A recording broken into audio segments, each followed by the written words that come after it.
오늘은 창세기 39장을 읽어보도록 하겠습니다. 38장에서는 유다와 다말 그리고 베레스, 세라라고 하는 이 사람에 관한 이야기가 적혀져 있습니다. 37장부터는 요셉의 이야기가 시작됩니다. 37장, 38장을 빼고 39장, 40장 넘어가면서 요셉이 주인공이 되는 이야기가 계속 전개됩니다. 그런데 중간에 38장에서 유다와 다말에 관한 이야기가 그 성경의 맥을 깨면서 들어가 있습니다. 왜 이 유다와 다말에 관한 이야기가 중간에 들어갔을까? 제가 설명드렸죠. 베레스라고 하는 둘째 아들을 통해서 유다 왕국의 왕이 나오게 되는데, 그러니까 굉장히 중요한 인물이 되는 거죠, 유다가. 그리고 유다가 그 며느리 다말을 통해서 베레스를 낳았기 때문에 그것에 대한 설명이 반드시 필요한 것이죠. 그래서 요셉의 이야기 사이에 중요한 유다의 이야기가 들어가 있다. 제가 그렇게 설명드렸습니다. 자, 그러면 오늘은 39장을 읽어보겠습니다. 요셉이 애굽에 내려갔습니다. 바로의 신하 친위대장 애굽 사람 보디발이 그를 데리고 간 이스마엘 사람에서 요셉을 샀다고 합니다. 자, 지도를 한번 보겠습니다. 두라노 서원에서 나온 지도를 보면 도단에서 그 형들에 의해서 팔리게 되죠. 그래서 아마 우리 예측하기로는 지중해 연안을 따라서 이스마엘 그 사람들을 통해서 팔려가게 됐죠. 그래서 결국 애굽으로 내려가서 보디발의 집에 들어가게 됩니다.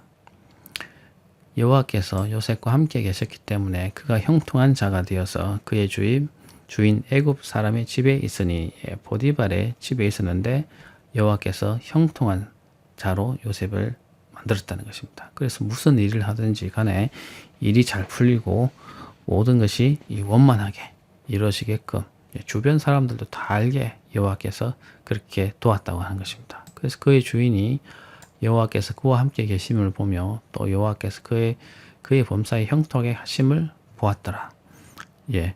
요셉이 시키니까 일도 적적 잘해낼 뿐만 아니라 요셉을 통해서 하는 일은 뭐든지 다 잘 풀려지게 되고, 그것이 여호와께서 그를 도와서 그렇게 된다라는 것이 눈에 보이게 일이 풀렸다는 것입니다.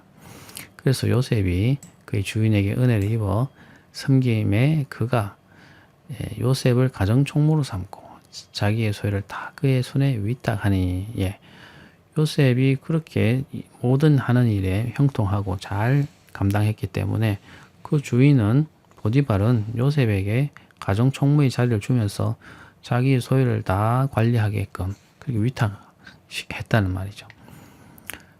그래서 그가 요셉에게 자기의 집과 그의 모든 소유물을 주관하게 한 때로부터 여호와께서 요셉을 위하여 그 애굽 사람의 집에 복을 내리심으로 여호와의 복이 그의 집과 밭에 있는 모든 소유에 미친지라. 물론 요셉이 하는 일을 하나님께서 형통하게 하셔서 그 일을 잘 풀리게 했겠지만, 가정총무로 임명을 받아서 그 일을 할 때 그때부터는 또한 여호와께서 그 보디발의 집 자체에 복을 내려주셔서 그 집안이 복받는 것이 눈에 보였다는 것이죠. 그의 집과 밭의 모든 소유가 복을 받아서 잘 번창하고 확대됐다는 것이죠.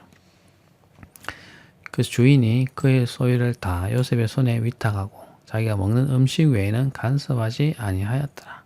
요셉은 용모가 빼어나고 아름다웠더라.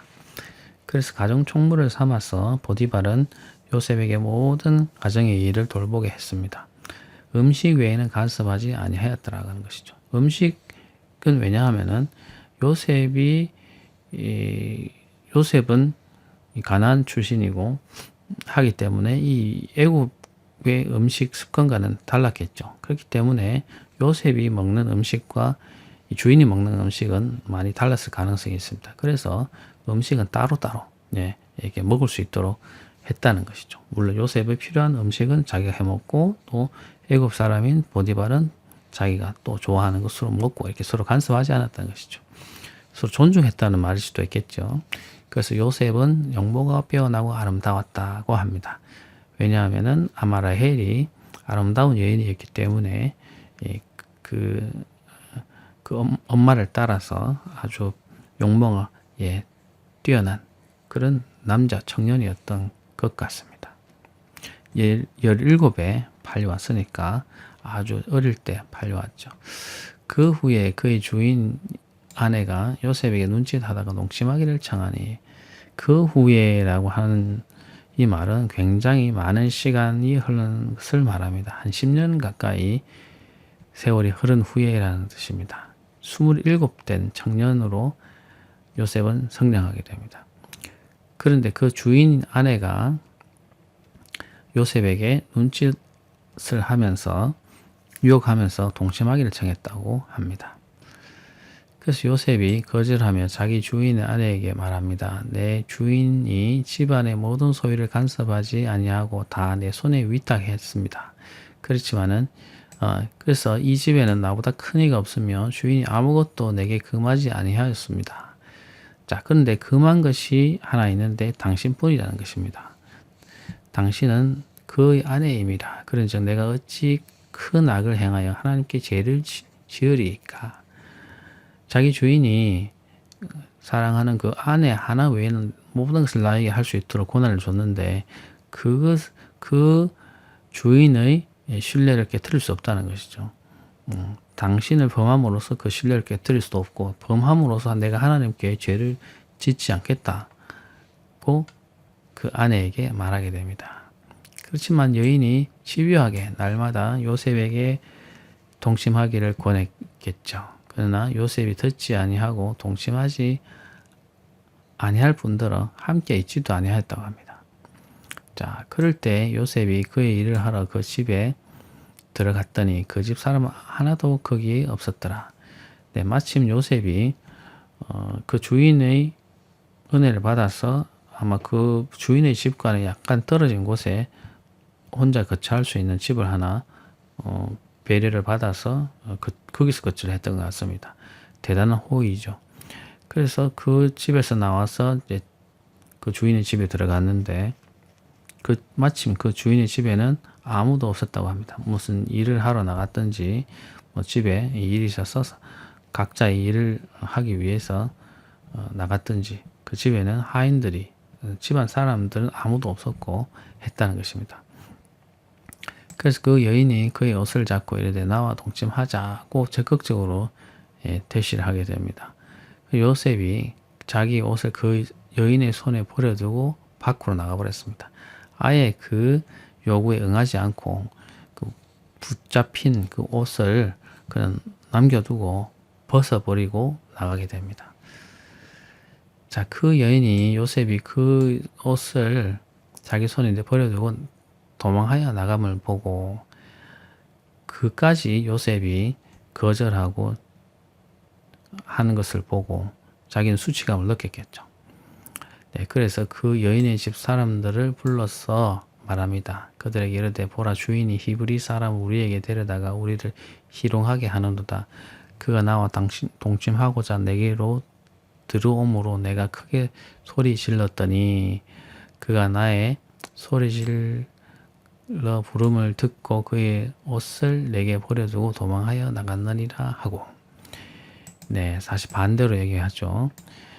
그 주인의 아내가 오히려 요셉이 자기를 겁탈하려고 왔다고 합니다. 그래서 자기가 소리를 지르니까 그 옷을 남겨두고 도망갔다. 이런 식으로 사실과는 전혀 다른 그런 이야기로 요셉을 공경에 빠뜨리려고 지금 하고 있습니다. 무섭죠. 네, 여기 보면 히브리 사람이라고 나오죠. 히브리라는 용어는 여기서 처음 등장하게 됩니다. 히브리라고 하는 이 용어는 나중에 이집트에서 이스라엘 백성들이 탈출해서 얻게 되는 용어가 히브리입니다. 히브리. 그래서 이 당시에는 히브리 사람이라고 할 때 사실 요셉의 시대에는 히브리 사람을 누구를 지칭하는지 아무도 히브리라는 용어를 쓰지 않았습니다. 근데 후대에 히브리라는 용어를 했는데 여기서 히브리라고 하는 용어가 나온 것으로 봤을 때 이 것을 기록한 우리가 모세라고 볼 때 모세가 기록했다고 볼 때 그 모세의 시대에는 히브리라고 하는 용어가 통용돼서 사용됐던 용어라는 것이죠. 그래서 히브리 사람 이렇게 얘기를 여기서 넣었다는 것입니다. 그런데 독자는 히브리라는 용어를 알고 있으니까 이해할 수 있다는 것이죠. 그래서 히브리라는 말이 들어가 있습니다. 자, 그의 옷을 곁에 두고 자기 주인이 집으로 돌아오기를 기다려. 네. 자, 이 말을 주변에 모여든 사람에게도 하고 그 옷을 가만히 갖고 있다가 자기 남편인 보디발이 왔을 때 또 말을 하게 됩니다. 이 말로 그에게 말하여 이르되 당신이 우리에게 드린 히브리 종이 나를 희롱하려고 내게로 들어왔으므로 내가 소리 질러 불렀더니 그가 그의 옷을 내게 버려두고 밖으로 도망하여 나갔나이다. 이렇게 말하죠. 모함이죠, 모함. 그래서 그의 주인이 자기 아내가 자기에게 이르기를 당신의 종이 내게 이같이 행하였다 하는 말을 듣고 심히 노한지라. 이에 요셉이 그 주인이 그를 잡아 옥에 가두니 요셉의 주인이 그를 잡아서 옥에 가두니 그 옥은 왕의 죄수를 가두는 곳이더라. 요셉이 옥에 갇혔으나 여호와께서 요셉과 함께 하시고 그에게 인자를 다하사 간수장에게 은혜를 받게 하시매. 자, 이 이야기를 들은 보디발은 화를 냅니다. 화를 내지만 자, 우리 여기서 생각해 볼 중요한 사항이 있는데 그런 상황이면은 사실은 요셉을 바로 그 자리에서 죽였을 수도 있습니다. 사실 죽이는 게 맞기도 하고요. 그런데 보디발은 요셉을 죽이지 않고 옥에 가두었다고 합니다. 왕의 죄수를 가두는 거기가 보디발이 호위 대장이기 때문에 그 옥을 관장을 했을 것 같습니다. 그래서 왕의 죄수를 다루는 정치범이나 아주 중한 죄를 진 사람들이 들어가는 그런 옥에다가 가두었다고 합니다.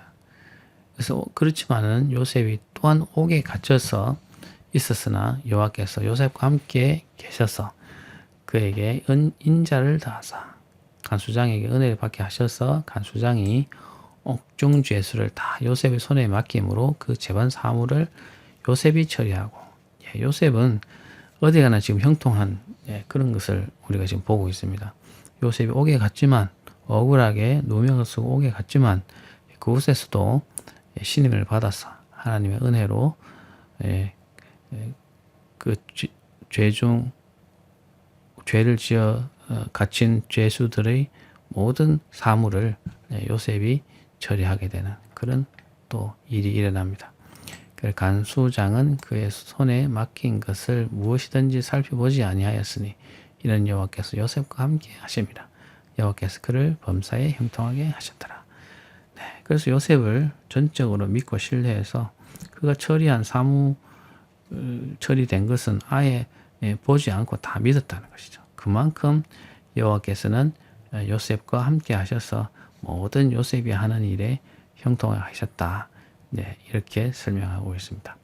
39장 이야기는 특별히 어려운 내용은 없습니다. 그런데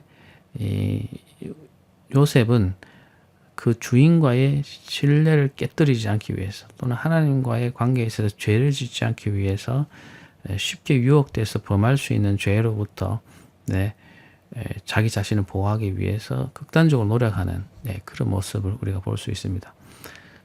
38장에 보십시오. 유다는 요셉이 하는 행동과 정반대의 행동을 하는 것으로 나오는데 이 39장에서는 요셉은 그 주인 자기에게 신뢰를 보인 주인을 위해서 그리고 하나님 앞에서 죄를 짓지 않기 위해서 그의 주인의 아내를 범하지 않으려고 노력했고 또 그러면서도 또 억울하게 누명을 써서 옥에 갇히는 그런 일이 일어나게 됩니다. 그러나 하나님께서는 그러한 요셉을 버려두시지 않고 그 요셉에게 은혜를 베푸시고 형통하게 하셔서 모든 일이 그가 하는 모든 일이 형통하게 풀리게끔 그렇게 지금 이끌어가고 계시는 것입니다. 그런데 뒤에 보면 알겠지만 왜 그렇게 하나님께서 하시고 계시는가? 왜 그렇게 하나님께서 요셉을 궁지에 빠뜨리고 그러면서도 형통하게 하시고 계시는가 하는 우리가 의문을 갖게 되죠. 그 해답은 앞으로 나가면서 보게 될 것입니다. 자, 39장은 짧으면서도 쉬운 내용이니까 한번 읽어보시고 한번 그 의미를 되새겨 봤으면 좋겠습니다.